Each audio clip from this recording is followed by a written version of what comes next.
Welcome back here to the Mountain Morning Show. Thank you so much for staying with us here. We have been talking a lot about how important education is here to Park City and how lucky and fortunate kids here are in the school district. I had mentioned my own personal story of going to a Catholic private school, and the education is so similar at the public schools here. Kids are really just super fortunate, and it all happens through the work of the Park City Education Foundation in partnership with all of the community here in Park City. And for that, we have Kara Cody here, who's the new programs director over at the Park City Education Foundation, to discuss their school grant. How are you doing today, Kara? Great. Good morning. Good morning. It's great seeing you again. So let's talk about the program, your programs director position. Sure, Congratulations, obviously, on this position. And what does this mean?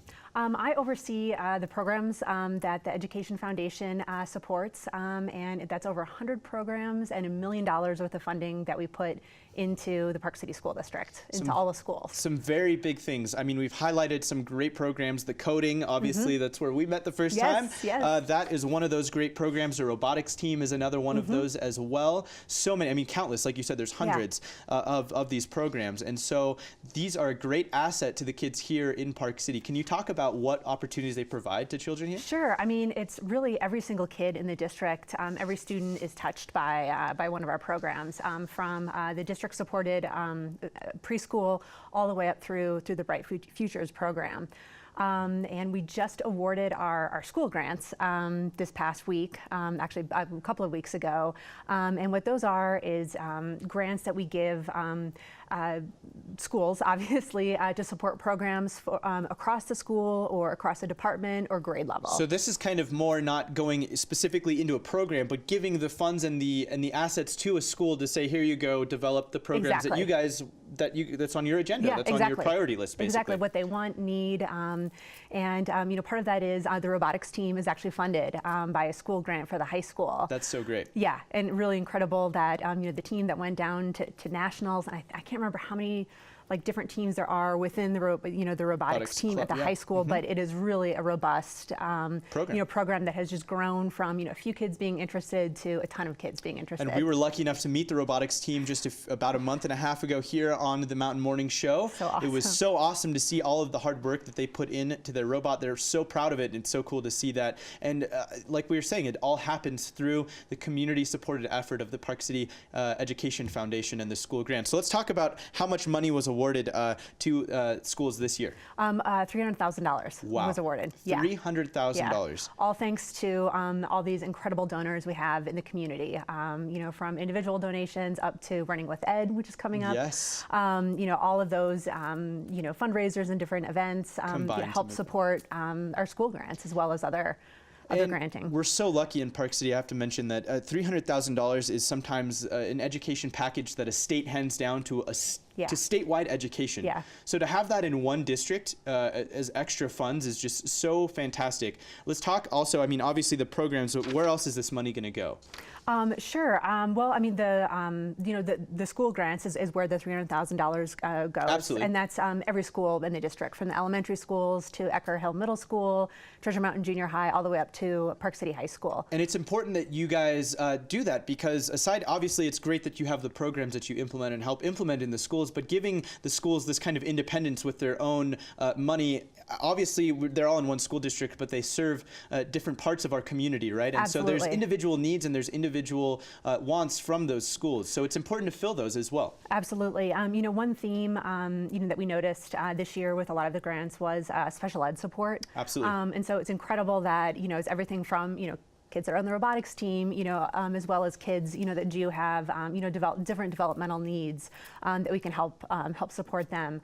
There's an incredible program that our school grant supports at the high school, where special ed students have PE opportunities over at the National Ability Center. So just really neat to see, you know, students in the school taking advantage of these incredible opportunities that we have within the community, and just kind of that cross-community support. Absolutely. Let's talk about some of the cool themes that kind of popped out for this year that you're following as the programs director. Yeah, as I said, special ed is a theme. A few years ago, Trailside Elementary came up with a great concept called the Stir Crazy Coffee Cart. Okay. And it's a little cart, and the special ed students help staff the cart, and they sell coffee and pastries to the teachers in the morning. And it really helps with their social, emotional needs. Absolutely. Just kind of, better communicating, and actually that model was so successful, it's been implemented at a couple of other schools now, and it's just really neat to see the growth of those students. That it just takes a small idea to blossom into something really special. Other themes are also makerspace, kind of fitting in line with robotics and coding. Makerspaces, it's really a new concept in education where it's a space where students have access to technology materials, science, all kinds of different 3D printing materials, stuff like that, so they can pursue independent projects even from outside of school. And independent ventures on their own. For sure, it really hooks in with that STEAM, and just having students be creative and creating a project as opposed to just following a lesson and listening to a lecture and a teacher. That it's just that incredible hands-on learning. Absolutely, and I think that's great because it encourages self-exploration as well. To kind of, if you're into science and you want to try something out, you can learn. And I think it's a smart move to kind of implement that at a young age, because it's already being implemented in higher upper level education at the University of Utah. They have a whole Lassonde Studios now where students can go and develop their ideas. They have a whole construction room where you can literally build something from nothing.